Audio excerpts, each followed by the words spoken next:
Boa noite.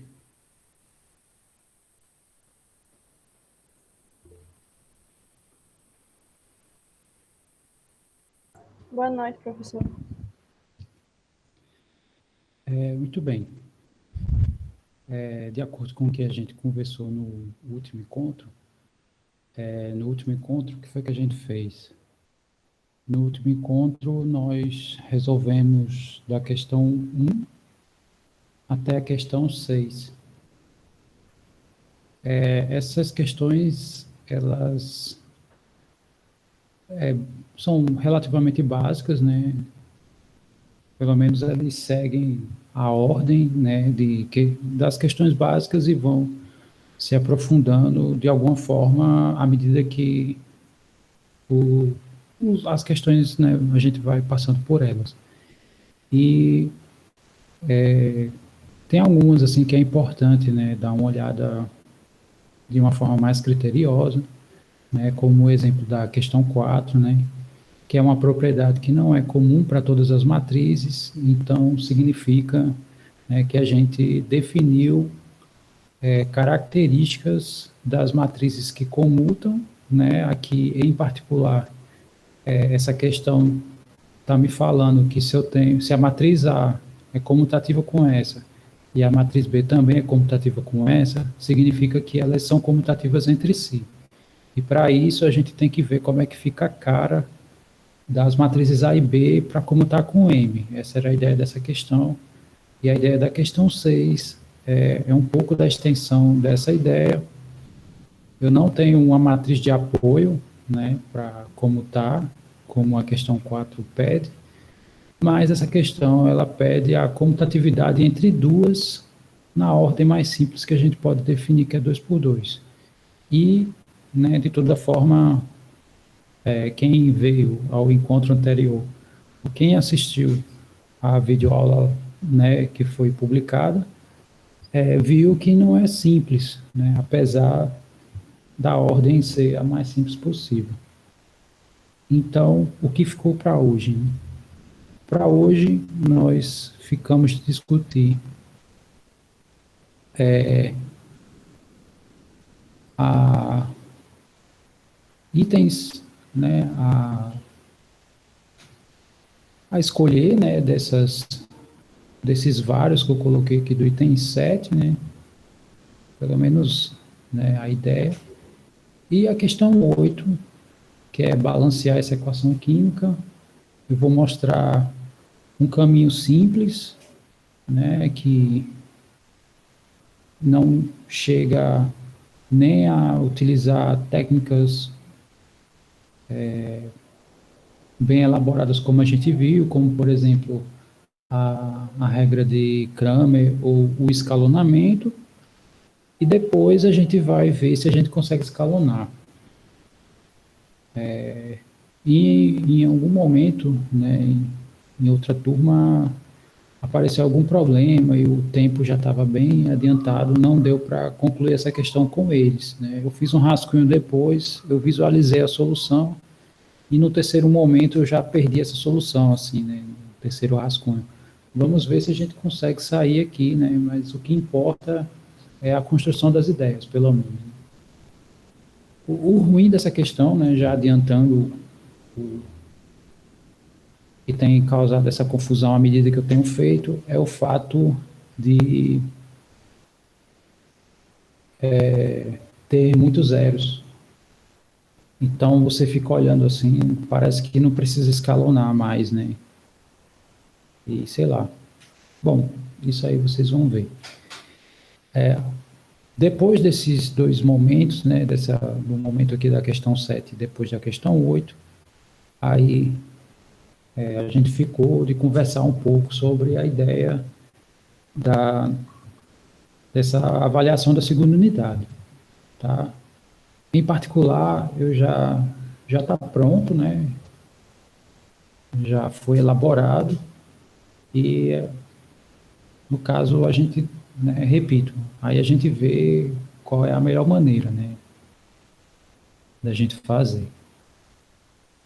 Tudo bem? Todo mundo visualizou, né, a ideia desse encontro? Tá. Então, agora eu peço a escolha de um item, né? Aqui, qualquer um deles, do A até o H.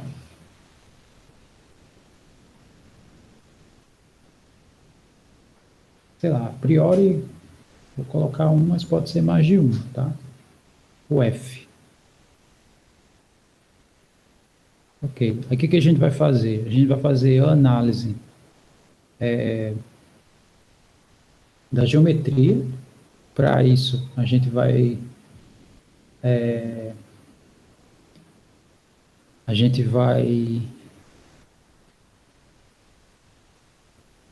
usar um pouco das ideias que a gente viu na primeira unidade, né? Então a gente vai tratar essas três equações aí, cada uma delas como se fosse um plano, e a gente vai ver 2 a 2 se há interseção ou não, né? Isso é interessante a nível de solução. Você já consegue enxergar uma luz em relação ao que pode acontecer quando a gente vai procurar a solução.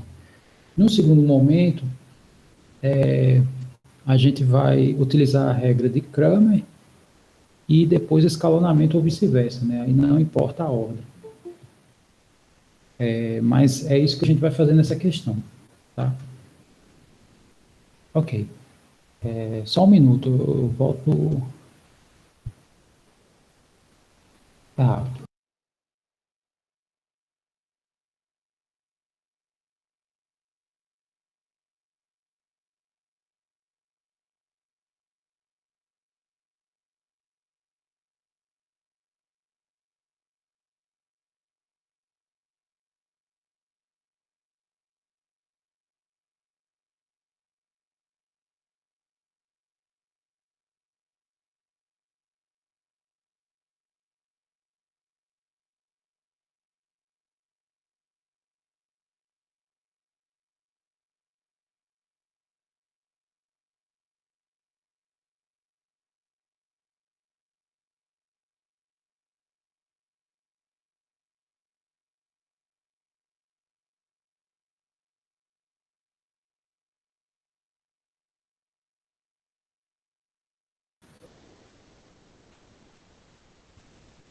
Tá, deixa eu só pegar aqui a questão.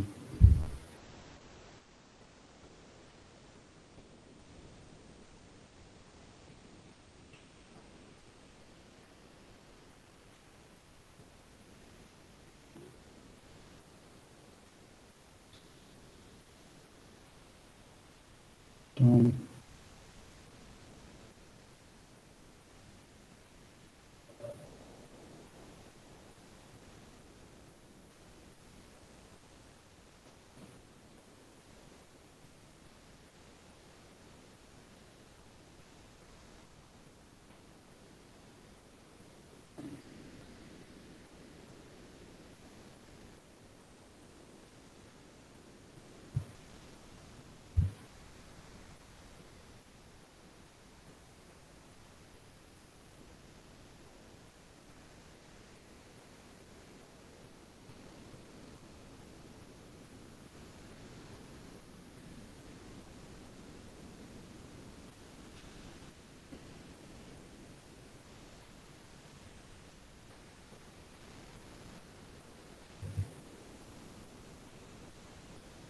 bom, então essas são as nossas equações.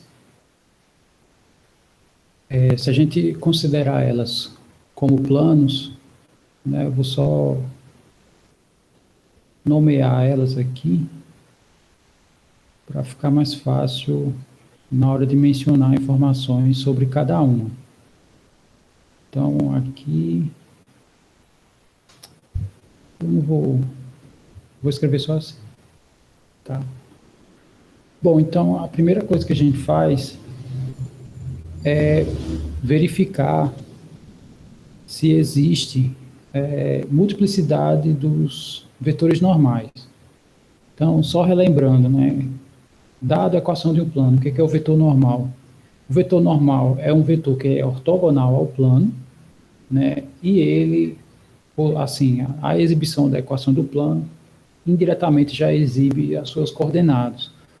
Então, eu vou chamar N1 referente ao vetor normal do plano 1 e suas coordenadas vão ser o 1, o 2 e menos 1, e para o resto segue a mesma ideia, né? Isso aí a gente já viu na primeira unidade. Então, aqui a gente vai ter que aqui vai ser 2, 4 menos 2, e por fim, o vetor normal aqui do terceiro plano vai ser 1, 2 e 1. Então, com esses três planos, ou com esses três vetores, o que a gente vai procurar? A gente vai procurar ver se tem multiplicidade. E já dá para observar, né, que nesses dois existe multiplicidade.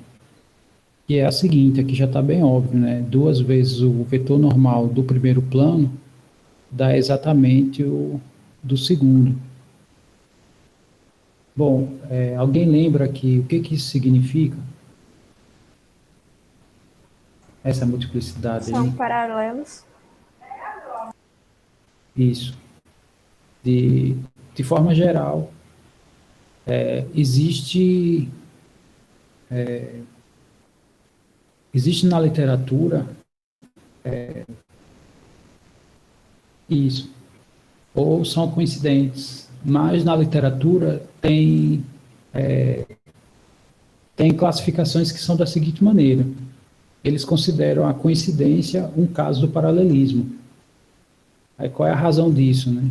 A razão é a seguinte: você tem dois planos paralelos. Eu não faço, né, essa classificação. O texto ele diferencia o PDF, né, que eu exibo. Então eu tenho dois planos que são paralelos, mas assim faz sentido isso, né? Então imagine que aqui eu vou definir uma distância, né, de um plano para outro. Então em quaisquer dois pontos que eu defini isso, né, um de cada plano, onde eu possuo essa característica, né, no caso formando um ângulo de 90 graus, se eles forem paralelos, a distância vai ter que ser a mesma, né? Então, se eu definir aqui uma segunda distância em dois pontos, né, que obedeça essa característica aqui, né, que é esse segmento aqui que define a distância, forma 90 graus aqui, ao tocar cada plano. Então, obrigatoriamente, né, se eles forem paralelos, essa distância que eu vou chamar de D1 tem que ser a mesma de D2, né? E quaisquer infinitas distâncias que eu selecionar, todas têm que ser idênticas.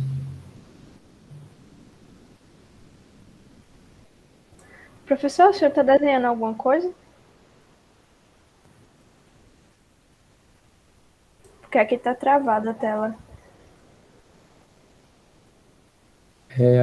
Aqui também está travado, eu estou vendo.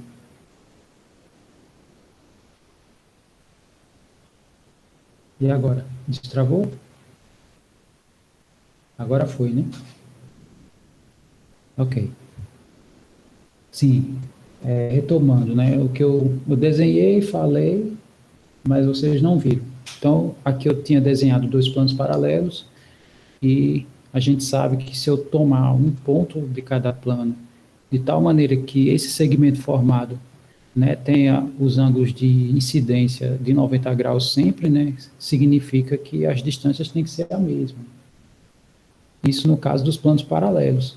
Se os planos coincidem, essa característica não se perde, sendo que sempre vai ser zero. Essa distância aqui, em todos os pontos, vai ser sempre zero.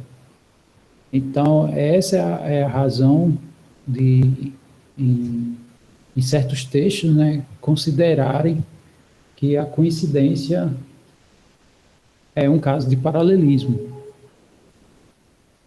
Em particular, pelo que a gente viu, né, a gente tem que decidir isso aqui, porque isso tem influência na solução do sistema.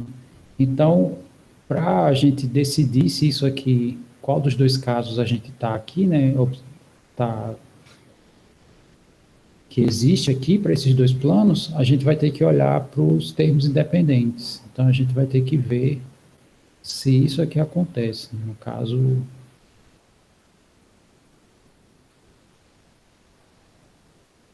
D1 é o termo independente do primeiro plano, no caso 3, e o D2 é o termo independente do segundo. Então, a gente nota que isso aqui, né, a igualdade não ocorre. E essa caracterização aqui implica que os planos são paralelos, né? Não tem pontos em comum. Ok, então o que isso significa para o nosso sistema?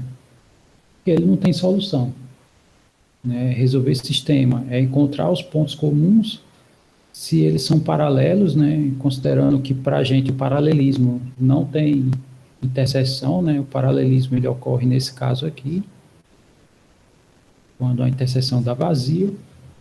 Então, isso significa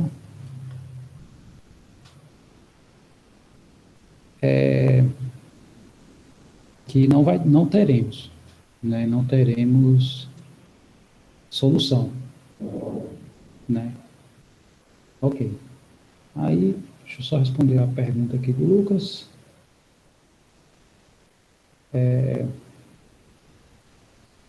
Não, não é.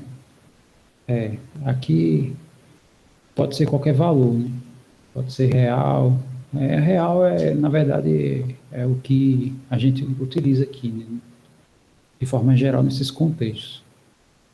Pois bem, então a gente já, pela geometria, né, de dois deles, né, não precisa nem analisar com o terceiro. A gente já sabe o que vai acontecer aqui no nosso sistema. Então, vamos aplicar, né, as definições que a gente viu de resolução do sistema para, né, de fato, comprovar esse fato que a gente acabou de ver. Então, vamos lá, vou pegar aqui, primeiro vou aplicar o escalonamento. Então, a primeira coisa que a gente faz é escrever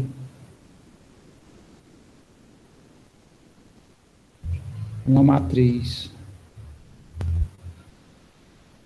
com os coeficientes e os termos independentes. A matriz só com os coeficientes se chama matriz dos coeficientes. E quando eu faço a inserção dos termos independentes, ela se chama a matriz ampliada. E agora a gente vai aplicar as regras que a gente viu, né, para uma equação dessa ser equivalente a ela mesma. Eu posso multiplicar toda ela por um número. Então, se eu multiplico essa linha por um número, ela vai representar ainda o mesmo plano. Os pontos gerados serão todos os mesmos, né? Todos os pontos dela vão ser os mesmos gerados por essa equação aqui, caso eu multiplique por um número. Ou se eu somo uma linha por outra, né? Então, é invariante em relação aos pontos gerados por essas equações, né? São as duas coisas que a gente pode fazer. E para a gente escalonar, a gente está usando a técnica do Gauss-Jordan. Aí qual é essa técnica? Esses três números aqui, né, que eu estou circulando, né, que eu acabei de circular, a intenção é transformar eles em zeros, né, realizando essas operações que eu acabei de falar.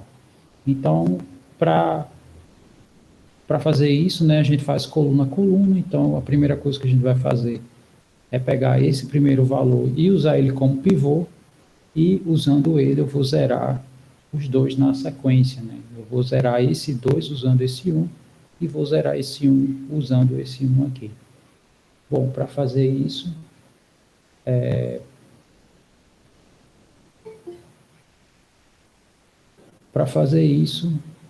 primeiro a gente menciona a linha que vai ser alterada. No caso, a gente vai alterar a linha 2 e a linha 3, e Nesse segundo momento, a gente coloca o que a gente vai fazer com as linhas. Então, o que a gente vai fazer? Eu vou pegar, multiplicar a primeira linha por 2 e vou subtrair pela segunda linha. Essa conta aqui, o objetivo é zerar esse primeiro elemento, né? É lógico que eu vou ter que fazer com todos os outros a mesma conta. E só mais uma informação referente a essa linha, né? Os resultados eu vou alterar e pôr nessa linha 2, né? Então, essa linha vai mudar. Da mesma maneira, a gente vai zerar esse elemento usando a primeira linha, então a gente vai se utilizar da primeira menos a terceira. Lembrando que isso aqui é uma maneira, tá? A gente pode usar, aqui existe a liberdade de usar a maneira que vocês acharem melhor, desde que vocês usem essas duas operações, né? A multiplicação das linhas por um número e a soma de uma linha por outra, né? Só isso, né? Nada mais outra operação é aceitável aqui. E, por exemplo, vocês poderiam dizer assim, eu vou fazer o seguinte, eu vou pegar essa segunda linha e vou multiplicar por zero. Aí não pode, né? Porque aí, né, todos os sistemas teriam infinitas soluções se a gente pudesse fazer isso. E não é bem por aí. Tá? Então, tem outra coisa também que não se pode fazer, é pegar uma linha e multiplicar por outra linha, né? Isso também não é permitido. Ok. Então, vamos operar aqui o que a gente fez. Então, a primeira linha, ela está inalterada, né? Então, vou repetir aqui a primeira linha. A segunda linha, a gente vai realizar essas operações aqui, coluna a coluna, né? Então, a gente vai fazer 2 vezes 1, menos 2, que vai dar 0. E isso segue, inclusive, para os demais, né? Aqui também, a gente fez a conta para que esse aqui dê 0 também. E agora vamos operar as outras, né? Então, 2 vezes 2 dá 4, né? Menos 4 dá 0. 2 vezes menos 1 dá menos 2. Menos com menos vai dar mais. Então, vai ficar menos 2 mais 2, que dá 0 também. Aqui vai ficar 2 vezes 3 dá 6. Menos 5 dá 1. E, né, já realizamos aqui a operação na linha 2. Vamos para a linha 3. Então, a linha 3 é só subtrair um pelo outro, né? Então, menos 1 dá 0, 2 menos 2 dá 0, menos 1 vai dar menos 2, e 3 menos 9 dá menos 6.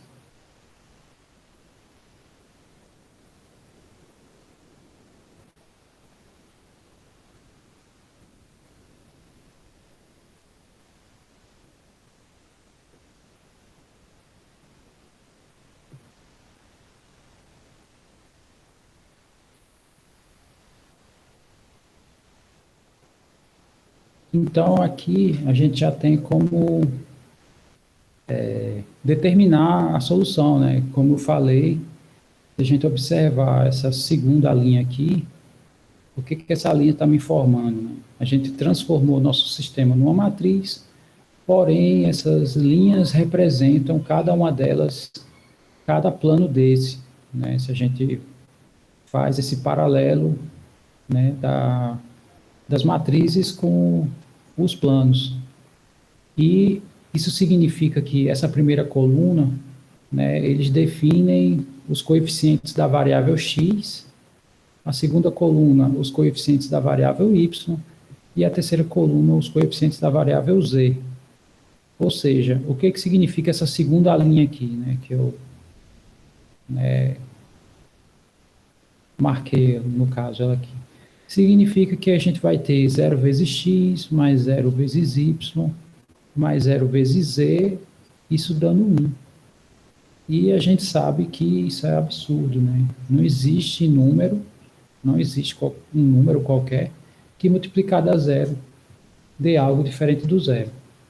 Então, como isso aqui é um absurdo, né? A gente está tratando de números reais. Então, para os reais isso não vale. Então, isso significa que o sistema não tem solução.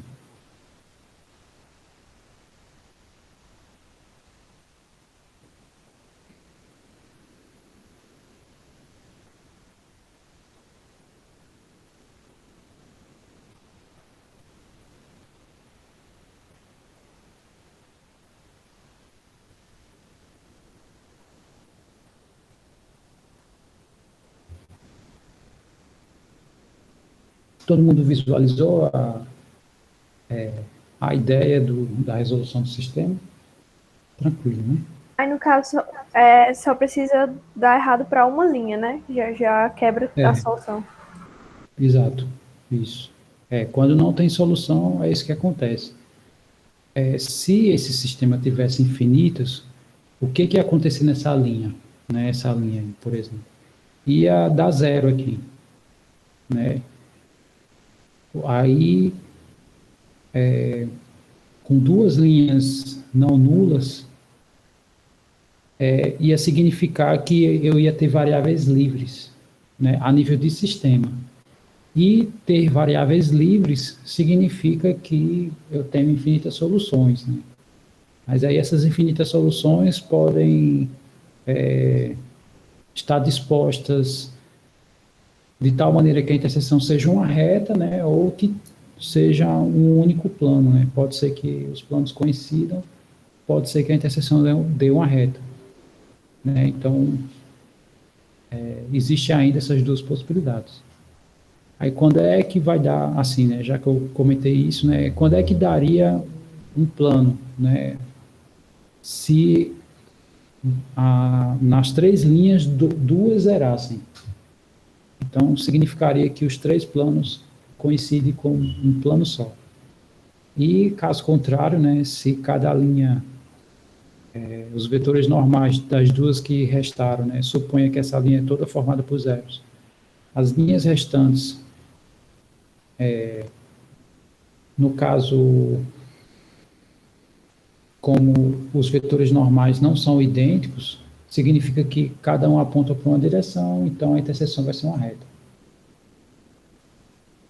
Aqui não tem interseção alguma, né? A gente já tinha visto aqui, né, que não ia dar certo. Então, é isso que aparece quando a gente resolve o sistema usando o escalonamento, né, quando não tem solução.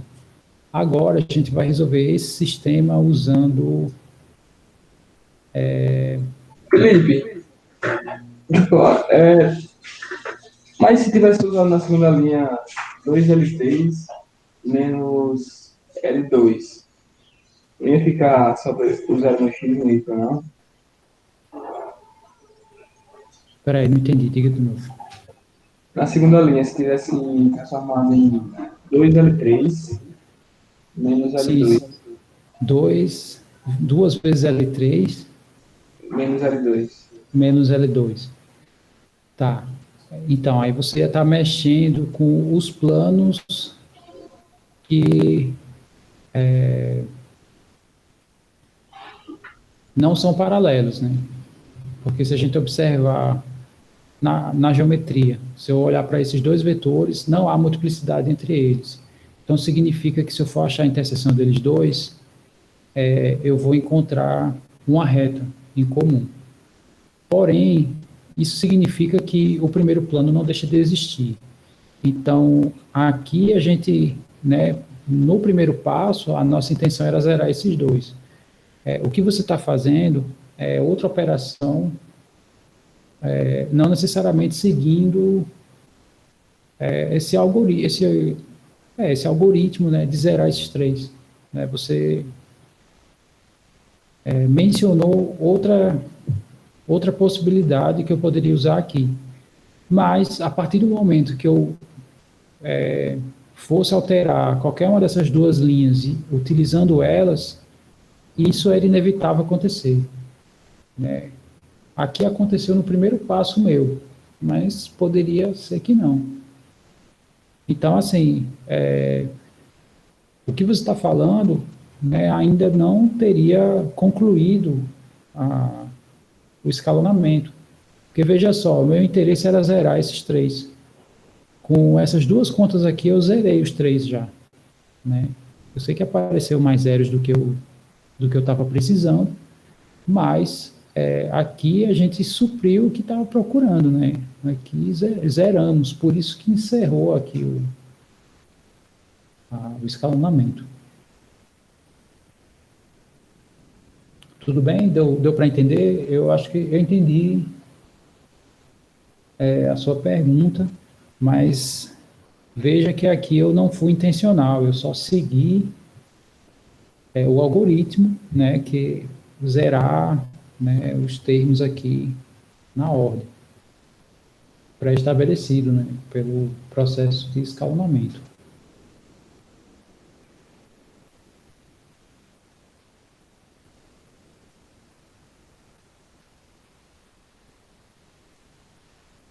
Deixa eu ver. Aí o Ângelo responde assim: se em um caso não dê já,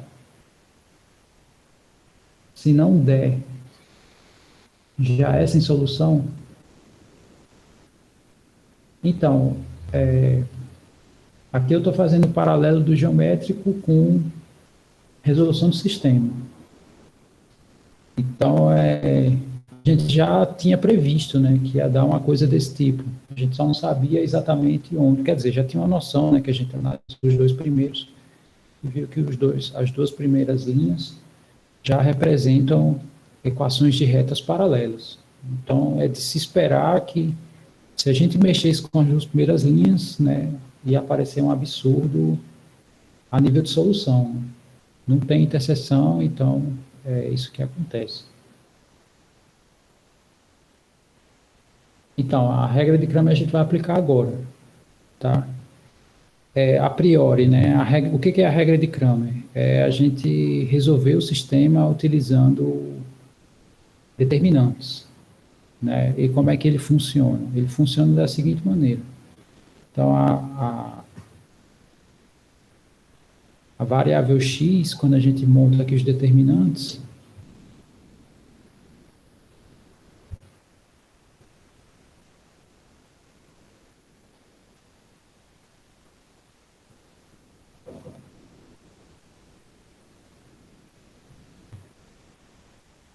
a gente coloca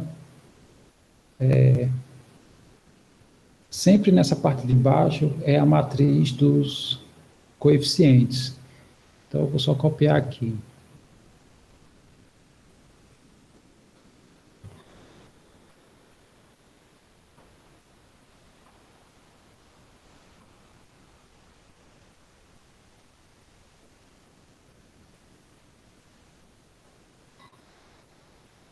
E aqui na parte superior, a gente só faz uma troca.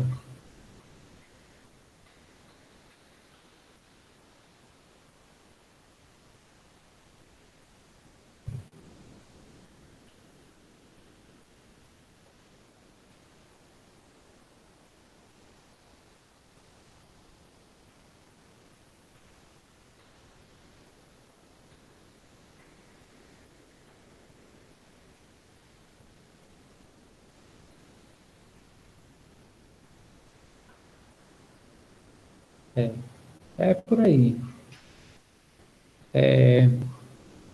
O Ângelo comenta, né? Ele botou duas expressões e disse que uma é o dobro da outra. Mas, repito, né? Quando o nosso sistema, a gente faz a análise geométrica e vê que duas delas são paralelas, então uma das equações vai ter que dar isso, né? Isso é uma afirmação que eu posso fazer, né, com propriedade. Ok, aí voltando aqui para a regra de Kramer, a gente pega aqui os termos independentes e a gente substitui em x pela coluna que os representa, né? No caso é por essa primeira coluna, então vai ficar da seguinte forma: 3, 5, 9, né? No lugar dos elementos que representam os coeficientes da variável x, e o resto repete o processo normalmente, né? No caso... Bom, então essa é a regra de Kramer. Então, o que a gente observa? A gente trabalhou, né, com algumas regras, né, dos determinantes. A gente fez um estudo em cima das suas propriedades. E a gente viu o seguinte: quando duas linhas ou duas colunas são múltiplas, o determinante dá zero. Então, isso significa que não há necessidade de fazer conta nessa parte de baixo. E a gente observa que há multiplicidade aqui, né, dessas duas linhas. Então, significa que essa parte de baixo dá zero. Se a parte superior der um número diferente de zero, significa que vai dar um absurdo, né? Um absurdo porque um número dividido por zero, né, não dá um número. Isso dá uma ideia, né? Ele vai ou para mais ou para menos infinito, né? E vai depender aí do sinal do numerador. Mas se ele vai para mais infinito, infinito não é número, né? Infinito é uma coisa, né, que não é mensurável, né? Uma coisa tão gigantesca que não dá, né? Não existe um número que represente aquela quantidade. Tá, então vamos, se a gente observar, aparentemente não tem multiplicidade aqui, né? Essa primeira coluna não é múltipla dessas duas, essa coluna também não, né? Aqui são os elementos em módulo, mas aí, né, olhando para essa coluna e para essa coluna, né? A segunda e a terceira colunas. Mas aí aqui não troca de sinal, aqui tem troca de sinal e a última, né, o último elemento aqui das colunas respectivas não tem troca, né? Então eles não são múltiplos, né? Não tem como. Então aparentemente aqui no numerador vai dar número. Então vamos fazer aqui bem rápido, né? Vou usar, deixa eu apagar aqui para dar mais espaço, eu vou usar aqui a regra de Sarri. Vou botar aqui, vou repetir aqui os termos, no caso 3, 2.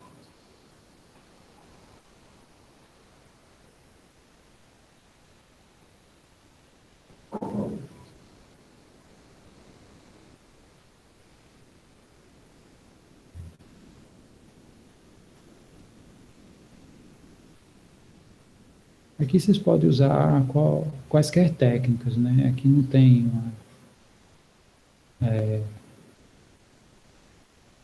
eu não exijo, né, que vocês usem uma técnica específica.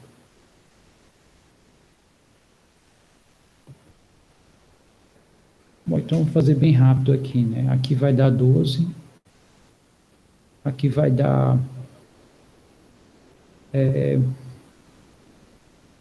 dá 36, né? Aqui tem um sinal de menos, aqui vai dar menos 10. Aqui vai dar menos 10 também. Aqui vai dar 2 vezes 2, 4 vezes 3 dá 12, né? Aqui tem um sinal de menos, esse sentido troca de sinal, então mais 12. E por fim, aqui vai dar mais 36. Depois vocês dão um feedback aí para ver se está tudo ok, né? Até então, ou seja, aqui não zera. Esse numerador aqui não dá zero, né? Não interessa quanto dá. Mas a gente sabe que não dá zero, aqui vai dar 24 menos 20, né? Vai dar 4 sobre zero. E, no caso, não existe número real, né, que satisfaça isso aqui. Vou escrever assim grosseiramente, tá? E como não existe um número real, da mesma forma, né, a Lorena perguntou, né, se isso acontece em pelo menos uma das linhas, você já pode concluir no sistema, né? Da mesma forma, basta e para uma das variáveis que você aplique a regra de Cramer, isso também aconteça, né? Aí, para o sistema todo já não tem. Então, no caso, a solução, né, é a mesma, né? Não vou escrever novamente. Então, essa é a ideia, né? Sim, a nível de solução, né? Esse é o caminho, né? Dessa questão, essa era a ideia, né? Aplicar as duas regras, mas eu não peço isso, né? Mas é importante a gente dar uma olhada no lado geométrico, né? Que está por trás. Bom, todo mundo visualiza a ideia da resolução do sistema?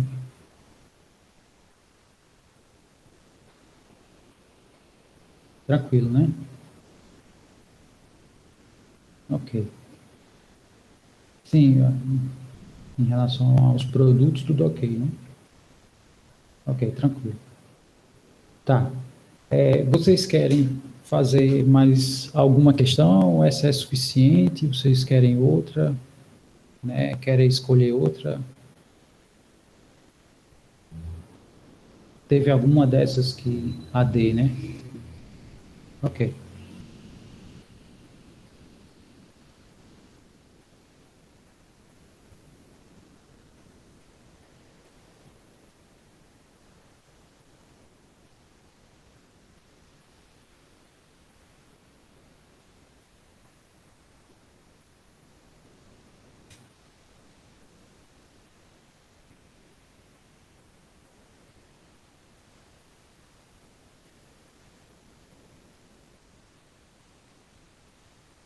Bom, então, escrevendo aqui o sistema.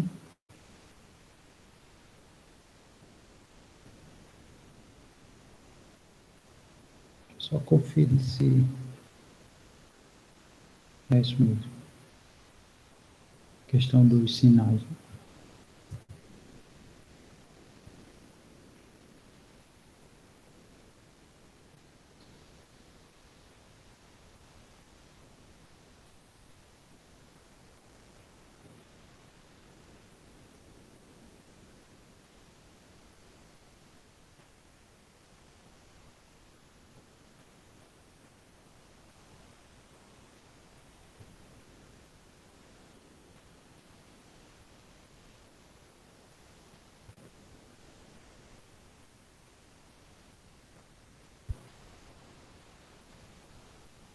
Bom, então está aqui nosso sistema, né? Deixa eu só ver se está tudo ok. Não, aqui é 363, né? 9. Então aqui está tudo errado. Então aqui é 3, 6, 3 e 9. Tranquilo. Então, mesma análise do item anterior. Inclusive, já dá para observar que os vetores normais, né, praticamente são os mesmos dos dois primeiros planos, né? Então, aqui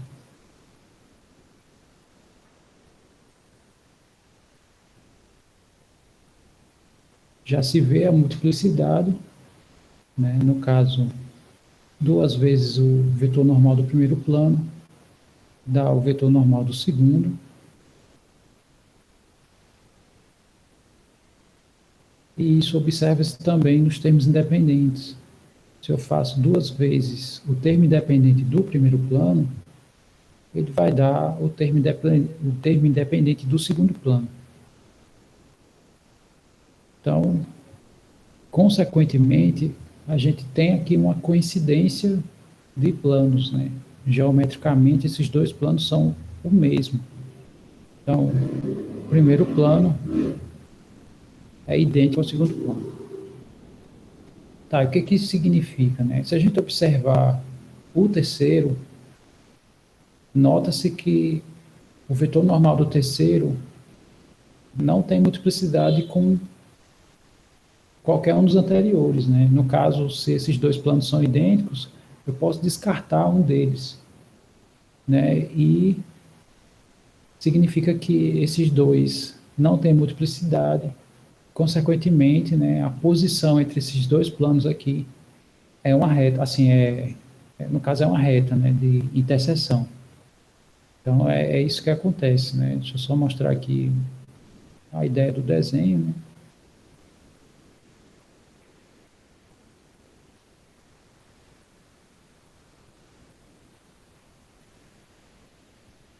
Então, aqui os vetores normais,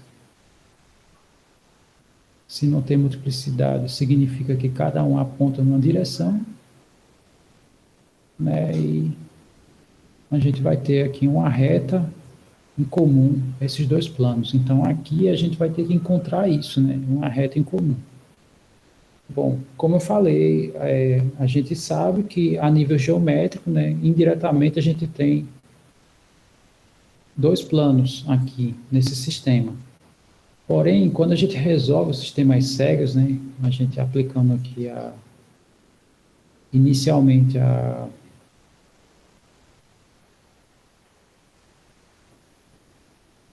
o processo de escalonamento, o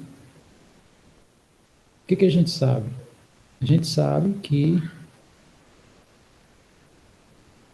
quando a gente começar a escalonar, uma das linhas vai ter que se anular, porque, né, elas coincidem. Então, se eu zerar uma delas, né, como elas são a mesma, significa que tem as mesmas multiplicidades, consequentemente, a linha inteira vai zerar. Né, é isso que a gente sabe. Então,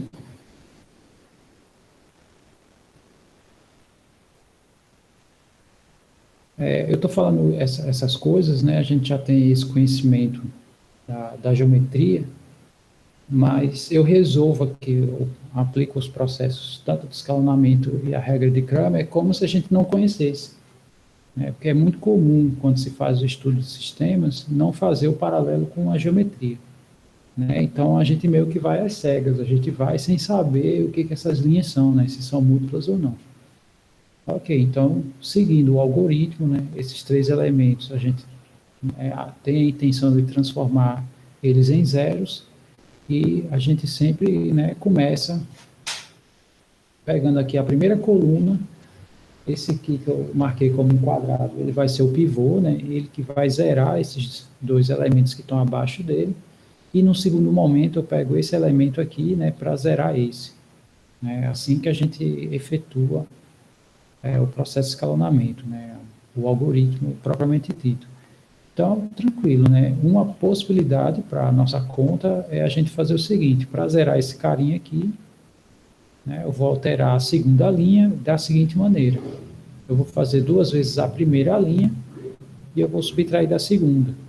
Tá? É uma maneira. Outra maneira seria pegar a segunda linha e subtrair por duas vezes a primeira, né, se a gente se utiliza dessas duas linhas. Mas eu poderia me utilizar da terceira também, né? A gente só precisa ter um certo cuidado, porque dependendo da nossa escolha, pode ser que a coisa dificulte um pouco, ou aumente a quantidade de passos. E aproveitando, né, ainda a conta, eu vou pegar a primeira linha, né, para fazer 3 vezes ela, e vou subtrair com a terceira, consequentemente, com essa conta, eu sou capaz de zerar esse elemento. Né? É lógico que quando a gente faz isso, a gente a priori não se preocupa com o que vai acontecer com os demais. A gente se preocupa coluna a coluna. Tá, e aplicando aqui essas operações, eu já aplico de propósito para que a primeira coluna fique assim, né? Então não é necessário nem fazer a conta. E vamos aplicar nos demais. Então aqui vai ficar 4 menos 4, né? Quando eu aplico esse processo aqui. Só copiar aqui a primeira, né? Já que ela não vai ser alterada. Aqui vai dar 0. Aqui vai dar menos 2, né? Menos com menos aqui é mais. Então, menos 2 mais 2 vai dar 0. 2 vezes 3 dá 6, né? Menos 6 dá 0 também, né? Como eu falei, o fato da gente ter duas linhas, né?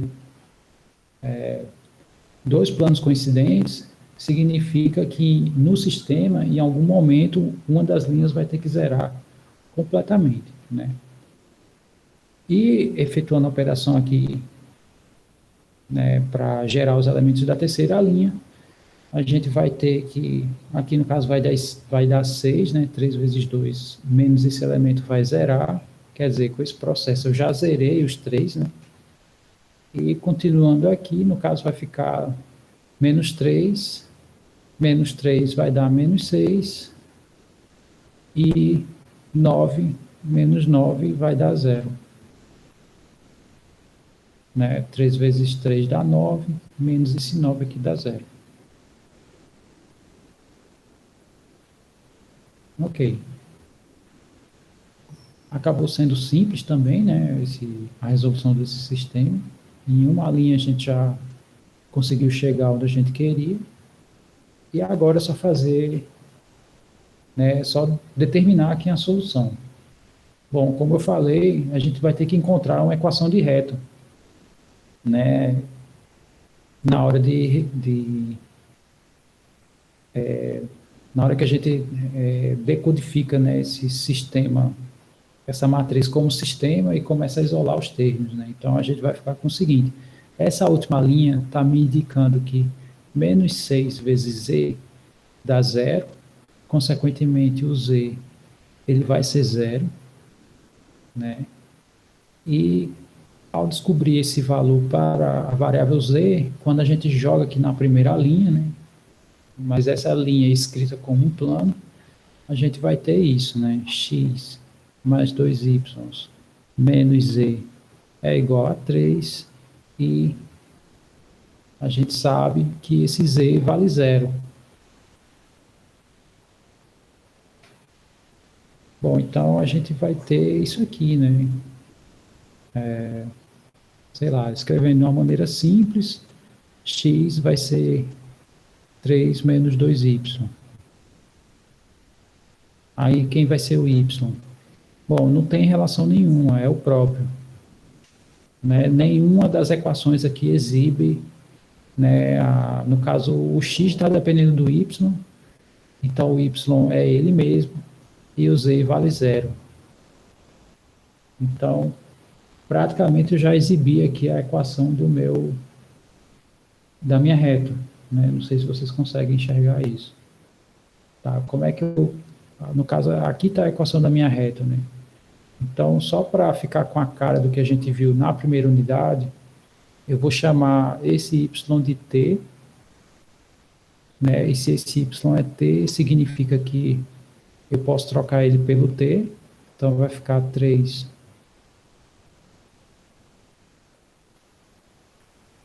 menos 2t, e aqui no caso vai ficar 0 mais 0 vezes t, né? Se eu quiser escrever, sei lá, só para a gente visualizar, né, que os três têm o parâmetro t e tem um parâmetro sem t. Tá, então a equação da nossa reta, né, que é a interseção do primeiro com o terceiro plano, né, já que os dois do meio coincidem, vai ser essa. Para o x vai ser 3, para o y vai ser 0, para o z também vai ser 0. E quem multiplica t, no caso, menos 2 para o x, né? Menos 2 aqui para o x, 1 para y e 0 para o z.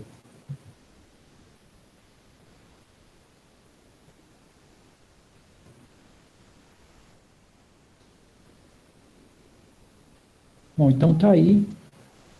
Essa é a solução do nosso sistema, né? Aqui é a escrita geométrica.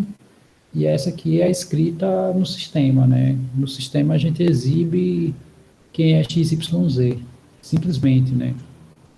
Aí essa variável auxiliar, quer dizer, é só nível de escrita mesmo, né? Não tem diferença, mas só o aspecto, né? Aqui o geométrico e esse aqui a nível de solução do nosso sistema. Tá, então... Até o momento, ficou claro as ideias em relação à resolução desse sistema usando escalonamento? Tranquilo, né?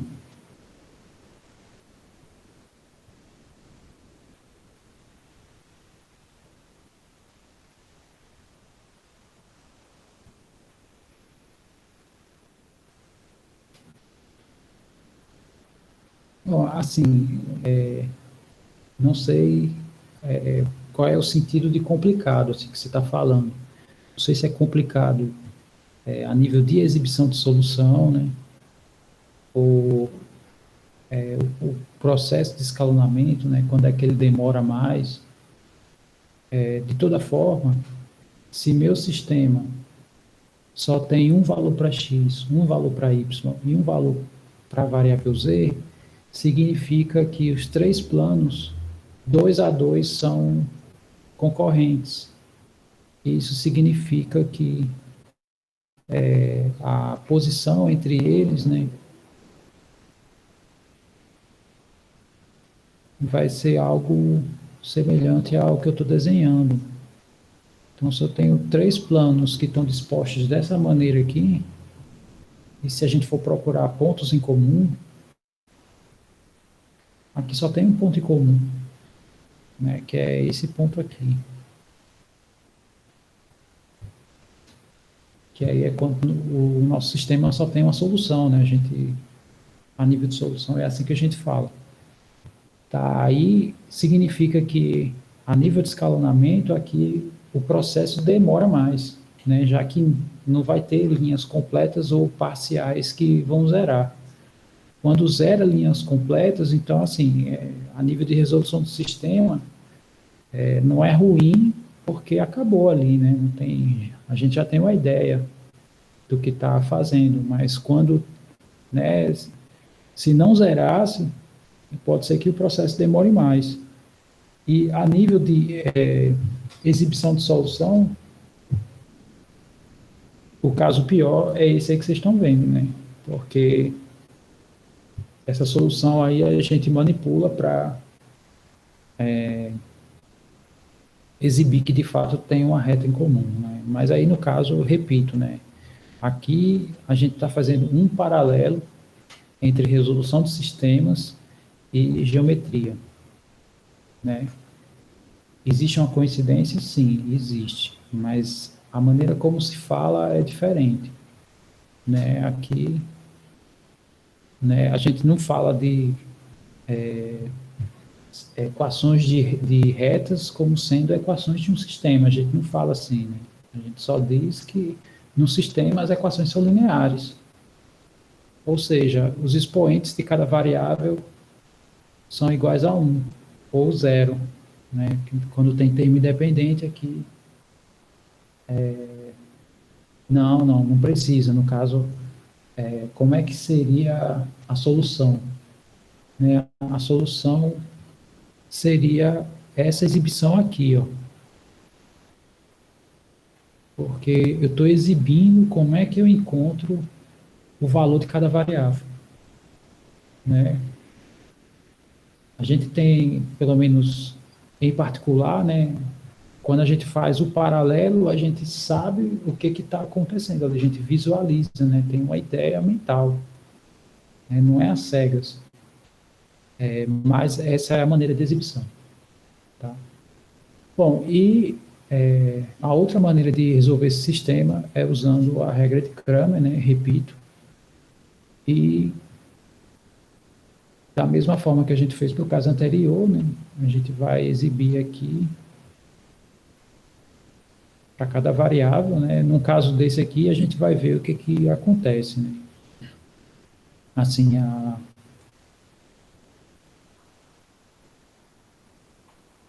o que vai dar, né? Aqui na nossa solução.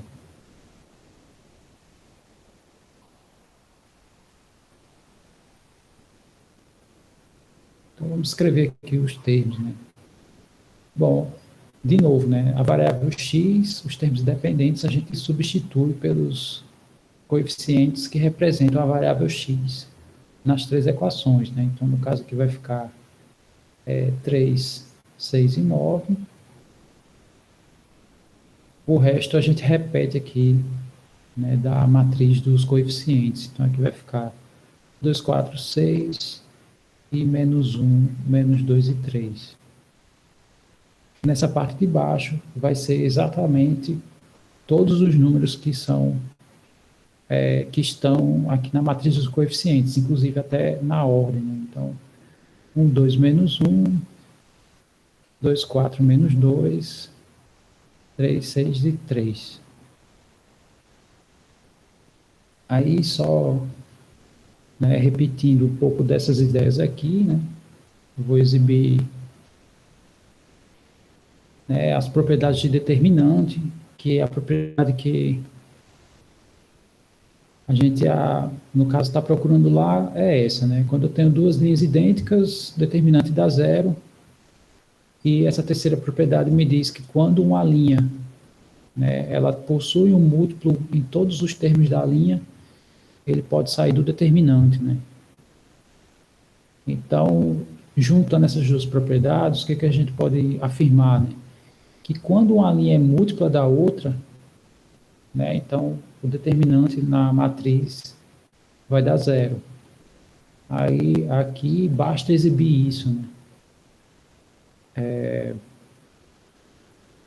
Aqui, se a gente exibe a primeira coluna e a segunda coluna, a gente já nota que tem multiplicidade, né? A segunda coluna é o dobro da primeira. Então, isso significa que aqui no denominador é zero, o determinante, a gente vai ter que procurar isso só no numerador, né?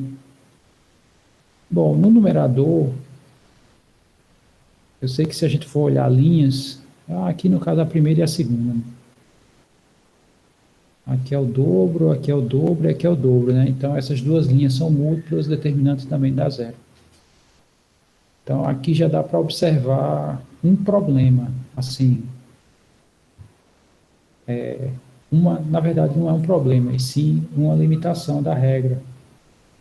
Qual é a limitação da regra? Ela não me exibe, né, se eu for fazer para o y e para a variável z, né, como vai coincidir esses denominadores nas outras variáveis. Então, e a gente sabe que o sistema deu que tem infinitas soluções, então para as outras variáveis vai aparecer exatamente a mesma coisa, né? 0 sobre 0 e assim vai. Qual é a limitação dessa regra? Ele não tem como exibir o que existe em comum. Ele só me diz se tem infinitos pontos em comum ou não. Né? Ou, no caso, o que ele me diz? Se tem uma, aí ele consegue me exibir esse caso. Né?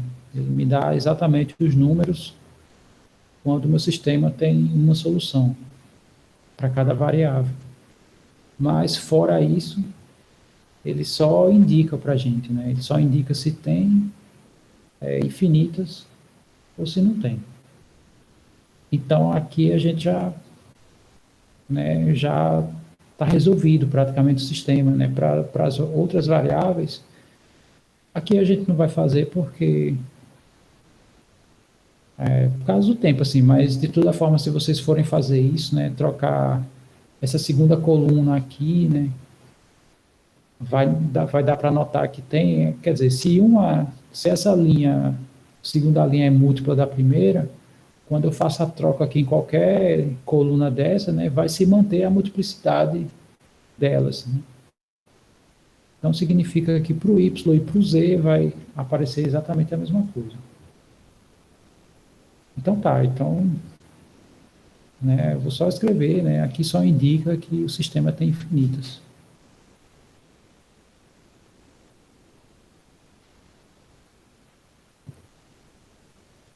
Inclusive, a gente também já conversou isso em aula, né, pouco antes da gente terminar o conteúdo, a gente discutiu aqui sobre esse sistema, e o que foi que a gente viu, né, foi que a gente percebeu que esse sistema, ele possui infinitas soluções, né? Aqui, né, se aqui fosse um 3, as três equações ia ser uma só. Mas como é 4, né, então significa que as duas primeiras equações representam o mesmo plano e a terceira equação, né, não coincide, então minto, né, aqui elas são paralelos. Né? A gente olhar a primeira e a terceira, elas são paralelas porque a multiplicidade dos termos independentes não coincide e dos vetores normais coincide, né? Então, aqui é um sistema que não tem solução e quando a gente aplicou a regra de Cramer, a gente viu que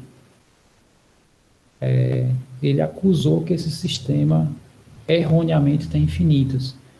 Então, a gente já viu, né, que a regra de Cramer ele tem algumas limitações, né, dependendo do meu sistema. Tá. Bom, eu acho que posso estar errado, mas eu acho que com as ideias que a gente viu, eu acho que vocês conseguem, quem não fez, né, consegue desenvolver o resto. Né, não sei, né, assim, o que vocês me dizem em relação a isso. Eu acho que a gente já pode partir para essa oitava questão. Né, e depois a gente vai discutir. Eu tenho uma ideia e como eu acho que seria melhor a prova, né, assim, e vocês só me dão um aval se é isso mesmo, ou se alguém tem outra ideia, quer dizer, eu vou aqui, né, aplicar um pouco da democracia, né, e a gente vai se resolver da melhor maneira. Ok, então a oitava questão é uma questão que a intenção dela é usar o conhecimento que a gente tem de sistemas para resolver esse tipo de balanceamento.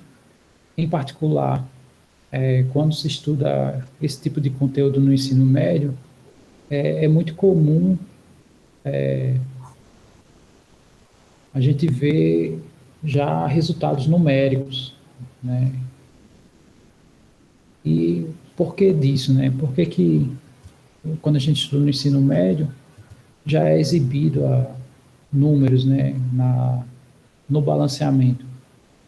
Porque ele dá a solução mais simples, né, onde normalmente são números inteiros aqui, que aparecem na quantidade de moléculas.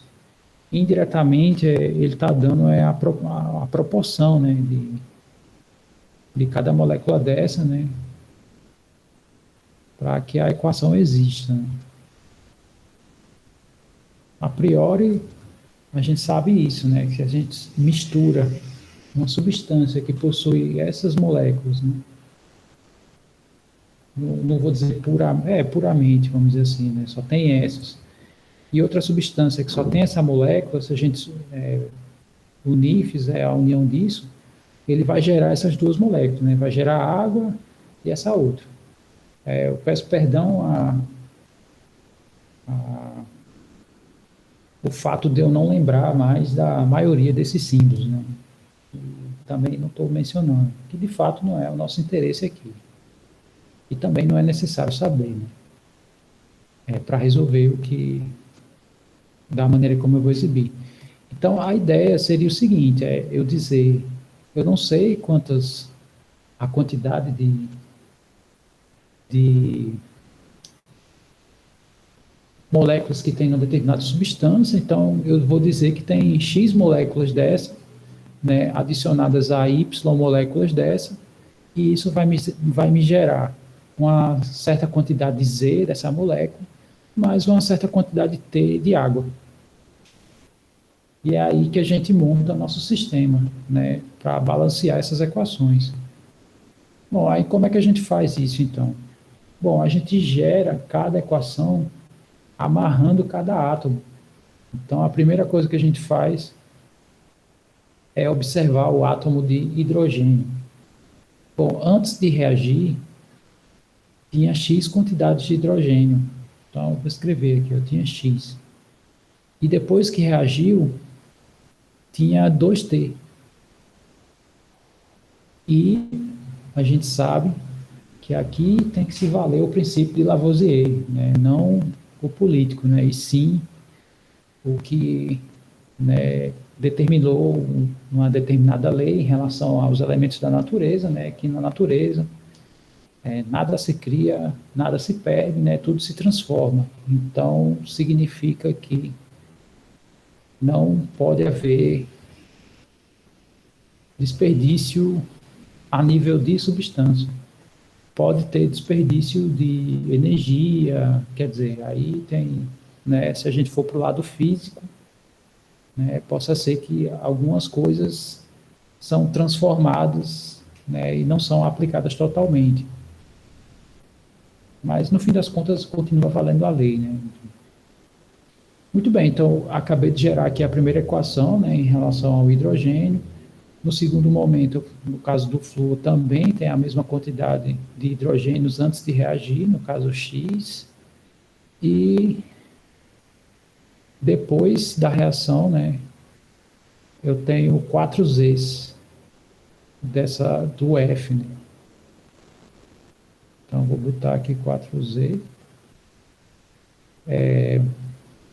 Para o SI, eu tenho Y antes da reação e depois eu tenho Z.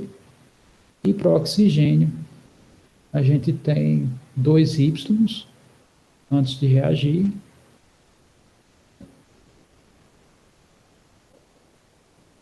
E depois da reação a gente tem T. Bom, com isso a gente tem todas as equações. Aí vocês podem até pensar assim, ficou bem simples o nosso sistema, porque as equações eram para ter x, y, z e t, né? cada uma delas, e, na verdade, cada uma só tem duas variáveis. Bom, para resolver o sistema só com essas equaçõezinhas é bem simples. Por quê? Porque basta a gente exibir, né, a cara da solução. E como é que a gente faz isso? Da seguinte maneira. Bom, a primeira equação me diz que x é 2t. A segunda tem x, né? E eu sei que o x é 4z. Ora, mas pela primeira eu sei que o x é 2t. Então eu posso encontrar o z em função do t, né? Se eu divido aqui ambos por 2, né?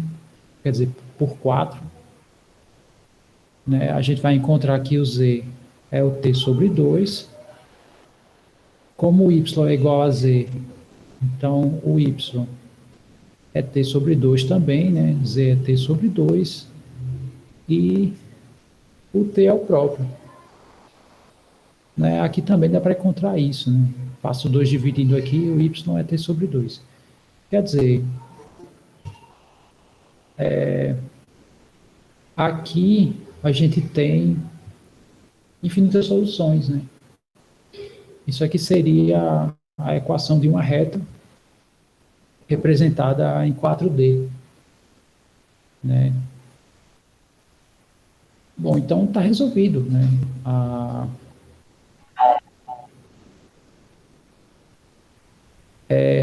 No caso aqui, nos cursinhos, por exemplo, né? Como é que eles exibem a solução? Eles tomam um T inteiro aqui, né? Um T de tal maneira que o resultado aqui seja números inteiros. Então, por exemplo, se eu pego t igual a 2, né, então aqui vai dar 4, aqui vai dar 1, aqui vai dar 1 e aqui vai dar 2, né, que é como, né, nos cursinhos ou nas aulas de química do ensino médio, né, a solução mais simples que é exibida, né, ele chuta um número e vai encontrando os outros, né? Então, por exemplo, como aqui tem 4F, aqui eles chamam o Z de 1. Quer dizer, aí vai fazendo essa brincadeira, né? Bom, aí aqui a gente já tem tudo, né? Então, isso daqui, né, seria uma solução, uma possível. Porém, aqui a gente já tem a solução completa. Tá? Ou seja, se eu faço t igual a 2, a gente vai ter outra solução, né? No caso, 8, 2, 2 e 4 também é solução para essa equação. Repito, a gente escreveu aqui a mais simples. Bom, aí qual é a intenção, né? É resolver isso usando os sistemas, né? Então, por exemplo, a ferramenta que a gente viu que é mais eficiente até o momento é a do escalonamento. Então, imagine que a gente vai utilizar escalonamento para resolver esse sistema. Então, como é que ficaria? Bom, ele ficaria assim, a primeira coluna representa x, eu vou só colocar a ordem, né, das variáveis, e D, no caso, eu chamo aqui de termos independentes, né? Então, como é que eu montaria cada equação dessa? Bom, perceba que aqui eu tenho igualdade de variáveis. Então, significa que a primeira coisa que a gente vai ter que fazer é passar essas variáveis tudo para um lado só. E perceba outra coisa, né? A partir do momento que a gente faz isso, todas as equações vão nos dar, vão nos gerar aqui um sistema homogêneo. O que é um sistema homogêneo? É um sistema que os termos independentes são todos idênticos a zero. Ok, então fazendo isso, a gente fica aqui com a nossa primeira equação da seguinte maneira: 1, 0, porque não tem y aqui, 0 de novo, porque não tem o z, e menos 2. Por que menos 2, né? Porque eu estou trazendo essa variável aqui, né, esse termo, para o lado esquerdo da igualdade. E quando eu faço isso, isso aqui vai dar zero. Eu não sei se todo mundo percebeu como foi que eu montei a equação aqui do hidrogênio nessa linha. Diga aí para mim se ficou claro para todo mundo. Tranquilo, né? Bom, Pode aí, repetir? posso. Então, a ideia, aqui eu coloquei os números que representam, né, cada variável aqui. Então, nessa primeira coluna vai ter os termos que representam a variável x, né, e assim segue. Essa primeira equação h só tem x e t. E essa escrita que está aqui não é escrita de sistema, né, não é escrita de equação de plano, por exemplo. Então, aqui a gente vai ter que mudar o formato, né? O formato dela agora vai ter que ser esse, né? É x menos 2t igual a zero, da forma mais simples. E se eu preencher com todas as variáveis que a gente tem, vai ser assim. É x mais 0y mais 0z, né? Porque não tem aqui, menos 2 vezes t igual a zero. Então, essa equação aqui é a mesma coisa que essa, é a mesma coisa que a equação de H. Aí eu vou colocar esses números, né, aqui na primeira linha. Então, no caso, 1, né, para a variável x, 0 para y, 0 para a variável z, menos 2 para a variável t, e o termo independente é 0. Tranquilo?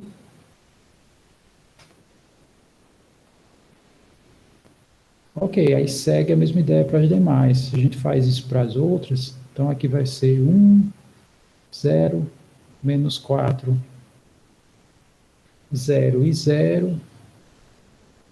Para o SI, a gente vai ter 0, 1, menos 1, 0 e 0. E por fim, para o O, a gente vai ter 0, deixa eu apagar aqui, 2, né? Que é 2y, 0 menos t, no caso menos 1, né? Quando eu trago ela para esse lado, e aqui 0. Bom, então aqui está a matriz do nosso sistema, que agora já está com a cara bem feia, né? Feia entre aspas, feia em relação ao tamanho, porém tem muitos zeros aí, então isso, por um lado, né, tem uma vantagem. Tá, então vamos seguir o processo de escalonamento. O que o processo de escalonamento nos diz, né? Abaixo desse 1 aqui, não, aqui é, mas essas equações em amarelo é solução aqui. Sendo que esse caminho a gente não usou técnica alguma. A gente saiu só jogando, né, as equações, substituindo praticamente uma na outra, né? A gente aplicou uma regra relativamente primitiva. O que a gente está estudando é, no caso, esse caso aqui, né? Como é que ficaria para esse caso? Essa é a intenção, né? Aqui já terminou, acabou, o sistema já está respondido. Mas, repito, né, aqui não foi aplicada nenhuma das técnicas estudadas nessa unidade, né? Aqui não tem aplicação nem de escalonamento, nem da regra de Cramer. Exato, né? Ok, aí seguindo, né, o escalonamento, isso aqui é pivô, tem que zerar esses dois já são zeros, né? Então já temos uma vantagem aqui no nosso sistema. E zerando isso aqui, basta subtrair uma linha da outra, né? Quer dizer, já dá para ver que a gente não vai ter muitos passos aqui nesse processo de escalonamento. Então aqui eu vou fazer L1 menos L2, né? E com isso, vamos fazer devagar, né?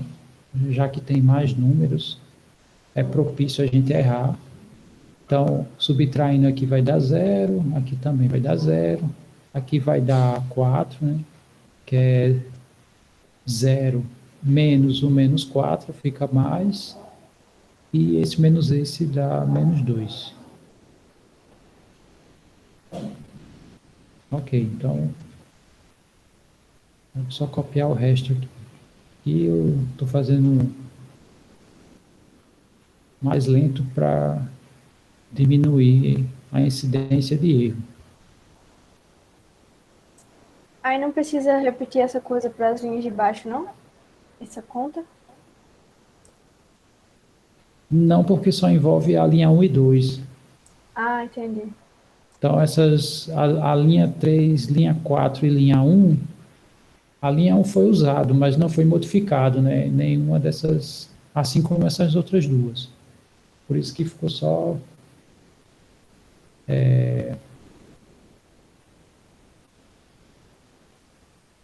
essa conta. Bom, se eu trocasse a linha 3 pela 2, o 1 estaria aqui na terceira coluna, né? Aí a gente teria que zerar, né? Porque a ideia do escalonamento é transformar esses elementos aqui, né? No caso, deixa eu circular, né? Eu quero transformar esses elementos em zeros. Eu sei que aqui já tem uns, né? Mas aqui a minha intenção é essa, né? A triangular inferior ser toda igual a zero. Ok, então o próximo passo é o seguinte: esse elemento aqui é bom que ele seja 1. E já tem 1 aqui, né?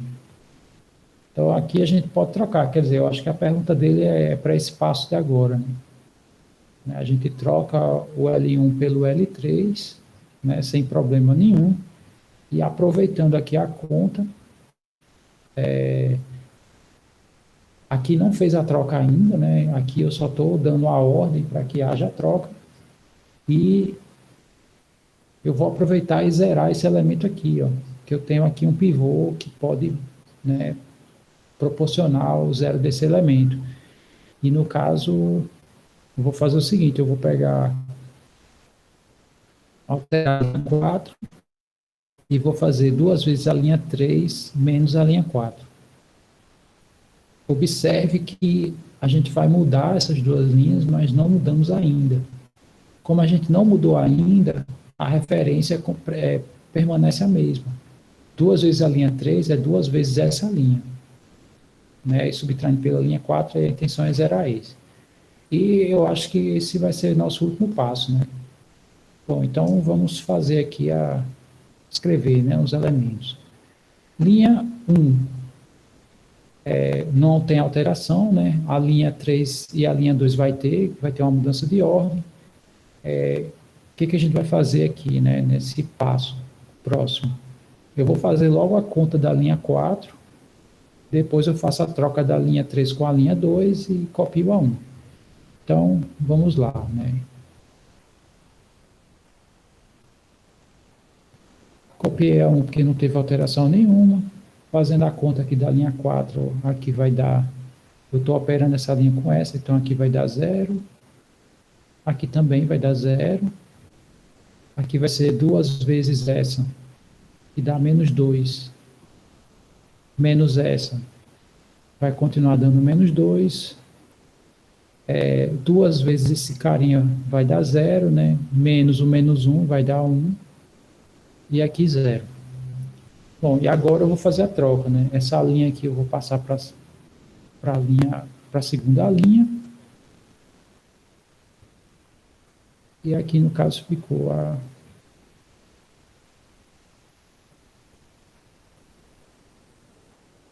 Bom, no caso, está faltando só zerar esse elemento. E para zerar ele, né, eu tenho esse carinha aqui como pivô. Né? Deixa eu apagar aqui. Colocar em amarelo quem está faltando. Vou colocar em verde quem vai ser o pivô, né? Bom, a gente já percebe uma certa multiplicidade aqui. Então, por sorte, dessa vez, não vai dar problema a resolução do nosso sistema. Tá? Deu a solução redondinha. Bom, para zerar esse cara, a gente vai fazer a seguinte conta, né? Vou alterar a linha 4, vou fazer 2 vezes a linha 4 e somar com a linha 3. Né? Porque quando eu fizer isso, aqui vai dar menos 4, né? Quando eu somar com isso, vai zerar. Bom, então, vamos copiar as outras demais linhas.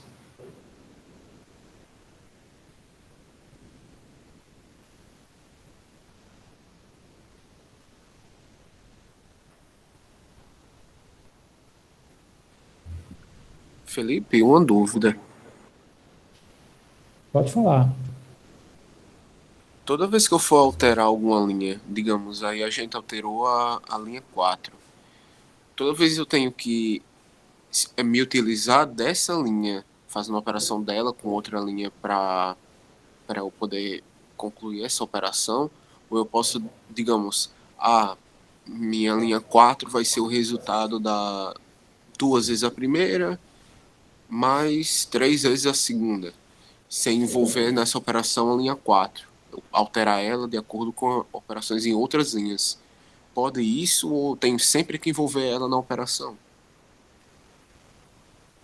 É uma pergunta interessante, né? Até então, eu nunca nem tinha me feito, quer dizer, eu nunca nem me fiz essa pergunta. Mas vamos pensar, né, e vamos ver assim uma resposta a priori plausível. Bom, imagine o seguinte: eu estou mexendo, vamos voltar aqui para, sei lá, um sistema que a gente já trabalhou aqui, por exemplo, pensando, né, de acordo com a sua problemática que você criou, a gente sabe que essas duas linhas elas coincidem. Então imagine que eu mexo nelas duas e substituo a conta aqui na terceira, né? Ou seja, o que eu estou fazendo, né? Eu forçosamente eu estou inserindo aqui uma informação que só envolve essas duas linhas. É como se eu estivesse passando uma borracha em cima desse terceiro plano, né? Eu estou apagando ele aqui da nossa história. Então, pelo menos, não sei se faz sentido isso que eu estou falando para vocês. Então, eu acredito que a linha a ser modificado normalmente tem que ser uma linha que esteja envolvida em operação com outra, né? Ou seja, se eu quero alterar a terceira linha, eu tenho que utilizar ela operada com outra linha, né? Aí eu não vou ter esse problema, né? Porque pensando dessa forma, né? Repito, né? Se a gente faz a operação só com essas duas e põe o resultado na terceira, os três planos aqui vão ser coincidentes, né? E a gente sabe que geometricamente não é. Consequentemente, a resposta é não. Não sei se todo mundo entendeu a pergunta dele, eu não sei se todo mundo entendeu o que eu respondi, né? Vocês coloquem um feedback, mas, assim, acredito eu que a linha que você determina a mudança, ela tem que estar envolvida, né? Você tem que envolver ela na conta, né? Você não pode botar a conta, tua conta para os outros, né? Você pode chamar alguém para te ajudar a resolver uma conta, mas jogar a tua conta para os outros, né? Isso não se faz. Isso, né, é um certo paralelismo aí que eu estou usando, mas é justamente essa ideia, né? Como se a gente jogasse fora mesmo uma das informaçõezinhas que a gente tem. Que é relevante, né? E que altera a solução do sistema, inclusive, a partir do momento que você joga aquela informação fora. Legal. Talvez até fique difícil encontrar o resultado do sistema se eu fizer isso, se brincar. Não, na verdade você vai encontrar outra coisa, né? Você não vai encontrar... Vai corromper o sistema mesmo. Foi igual o exemplo lá esse exemplo lá dos planos, né? A gente, quando fez a avaliação da geometria, viu que eles coincidiam, que eles eram concorrentes. Mas aí, se eu faço a conta só com as duas primeiras e substituo na terceira, acabou-se não tem mais concorrência, né? Que vai ter coincidência, quer dizer, você está alterando, você está apagando informações, né? Ok. Tranquilo, né? Para os demais também, né? Tranquilo. O pivô é o carinha que a gente se utiliza para zerar os elementos que estão abaixo dele. Então, por exemplo, aqui, esses dois caras aqui já são zeros, eu não preciso, né, pegar esse cara para zerar ele, mas eu utilizo ele para zerar o de baixo. Por que a gente faz isso, né? É para a gente efetuar o mínimo de operações possível. Porque, se eu, sei lá, voltando aqui para qualquer outro sistema, né? Esse sistema tem muitos zeros. Por exemplo, suponha que para zerar esse, né, eu utilizo essas duas linhas, aí zero esse. Tá, tranquilo. Aí, para zerar esse, eu utilizo essas duas. Tá, beleza. Aí, vamos supor que eu quero zerar esse. Aí, eu utilizo a primeira linha. Sendo que esse cara não é zero. Então, aqui era zero e deixou de ser zero. Quer dizer, se você não define alguém para zerar ou abaixo ou acima, você vai ficar no puxa e encolhe. Você vai zerar, no próximo passo ele vai deixar de ser zero. Mas você queria que ele fosse zero. Quer dizer, aí fica, né? Aí você zera, aí, sei lá, aí quem já era zero deixou de ser zero. Quer dizer, você acaba trabalhando mais, né? Então, essa história que eu chamo aqui de pivô é uma técnica, né? Também faz parte do escalonamento de forma geral, mas ele diminui nosso trabalho. Quando eu defino, ó, aqui já todo mundo é zero abaixo do 1, tranquilo. Aqui todo mundo é zero abaixo do 1, né? Então, beleza, os pivôs aqui já foram, né, aplicados, respectivamente, primeira e segunda linha. Segunda coluna, desculpe. Agora vamos para a terceira, eu quero que esse cara seja zero. Se eu utilizo essa linha, eu altero esse cara. Eu não quero, né? Eu já consegui deixar ele zero, eu não vou mudar isso, né? Então, eu me utilizo desse cara aqui. Então, ele vai ser o pivô, né? Quem vai ser os pivôs, na verdade, assim, no sistema? É os elementos da diagonal, né? Porque a gente quer zerar os elementos abaixo aqui da diagonal. Então, esse cara faz parte da diagonal, né? Então, abaixo dele, a diagonal, no caso, da matriz dos coeficientes. Ok, então, né, por isso que eu chamei esse cara de pivô. Eu quero que esse cara seja zero e ele é o que eu aplico menos passos para isso, né, esse carinha aqui. Ok, então, fazendo essa última conta aqui, né, faltou aplicar aqui para esse último. Zero operado com zero vai dar zero. E aqui a gente vai ter que 2 vezes 1 dá 2, né, somado com menos 2 vai dar zero. Quer dizer, aqui o nosso sistema tem, né, esse sistema que eu montei para as equações químicas, vão ter infinitas soluções, e aqui ele já exibe a relação entre eles, né? Entre o Z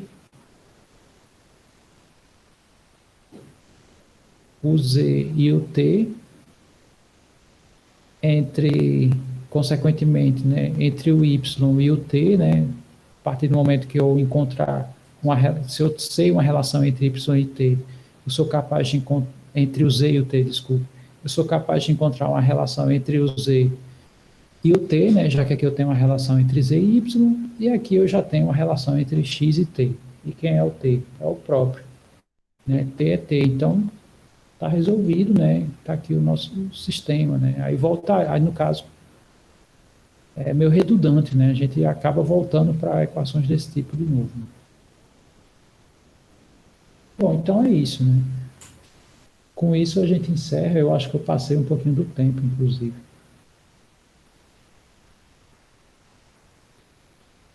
Ok. Antes de eu lançar a proposta, eu gostaria de perguntar, né, deixa eu só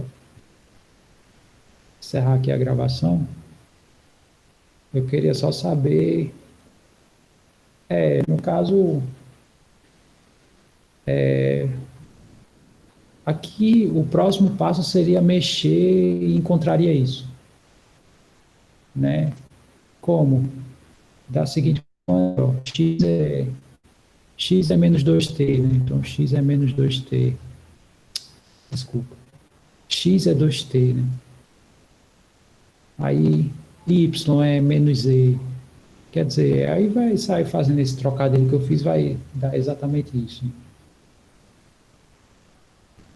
Então, aqui eu não vou fazer, né? Aqui a gente já tem a ideia.